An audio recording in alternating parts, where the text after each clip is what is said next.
Sebelum kita membahas soal nomor 3, Miss mau ajarkan dulu penjelasan konsepnya. Jadi kan tadi kita sudah sepakat bahwa F itu sebanding dengan Q dan F itu sebanding sama 1/R. Nah, akan ada kondisinya jika soalnya ini seperti soal nomor 3. Nah, jadi kita menggunakan perbandingan. Ya, jadi F1 per F2 sama dengan K dikali Q1 dikali Q2 per R1 dikuadratkan per K dikali Q1 aksen dikali Q2 aksen per R1 aksen dikuadratkan. Maksudnya di sini F1 itu adalah kondisi awal. Ini adalah kondisi awal, sementara ini adalah kondisi akhir. Ini jika Q diubah, R tetap. Ini dia ya. Jika muatannya kita ubah, sementara R-nya tetap. Nah, ini cara pencariannya. Ini jalannya, nanti rumusnya simple saja. Kondisi awal F1 K dikali Q1 Q2 per R1 kuadrat. Akhirnya F2 K dikali Q1 aksen yang sudah diubah dikali Q2 aksen per R1 aksen kuadrat. Nah, di sini F1 per F2 sama dengan, ingat, Q-nya diubah. Artinya R-nya tetap. Kalau R-nya tetap, berarti ini boleh dicoret. Variabel apa lagi yang boleh dicoret? Variabel K. Sehingga F1 itu tinggal Q1 dikali Q2 per Q1 aksen dikali Q2 aksen. Ini kondisi jika Q diubah, sementara R tetap. Lalu bagaimana jika R-nya yang diubah dan Q-nya tetap? Kondisi awal F1 sama dengan K dikali Q1 dikali Q2 per R1 dikuadratkan per F2, ini kondisi akhir, K dikali perbesar ya, dikali Q1 aksen dikali Q2 aksen per R1 aksen dikuadratkan. Q-nya yang sekarang tetap, R-nya yang diubah. Kalau Q-nya tetap berarti ini boleh dicoret. K sampai Q ini boleh dicoret, ini boleh dicoret. Berarti kan logikanya F1 per F2 sama dengan 1 per R1 kuadrat per 1 per R1 aksen dikuadratkan. Nah, kalau ada contoh seperti ini, maka bagian pecahan yang di bawah itu naik ke atas. Atau kita nih ya.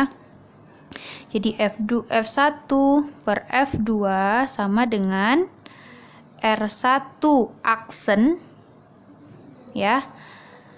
Kita kuadratkan per R1 dikuadratkan. Jadi R1 aksen ini adalah jarak yang sudah ditempuh akhirnya. Sementara ini ada jarak awalnya. Sementara F1 adalah awal, akhir. Karena dia antara F sama R tadi kan berbanding terbalik. Nah, di situ dia ya. Sementara kalau tadi kan F1, kalau misalnya keadaan awalnya di atas, F-nya, Q-nya juga tetap. Sementara kalau ini, F dan R itu dia berbanding terbalik. Nah, ini dia konsep awalnya. Untuk bisa menjawab soal nomor 3. Baru deh kita baca soal nomor 3. Nih. Oh. Nah, tuh. Dua buah muatan listrik terjadi gaya tarik-menarik dengan sebesar F. Jadi di sini F awalnya, F1-nya F. Tentukan besar gaya tarik jika. Nah, jika yang A, muatan listrik setiap muatan diubah menjadi, jika di sini kita anggap Q1 aksennya berubah menjadi 2Q, Q2 aksennya menjadi setengah Q. Ya, sampai situ dulu.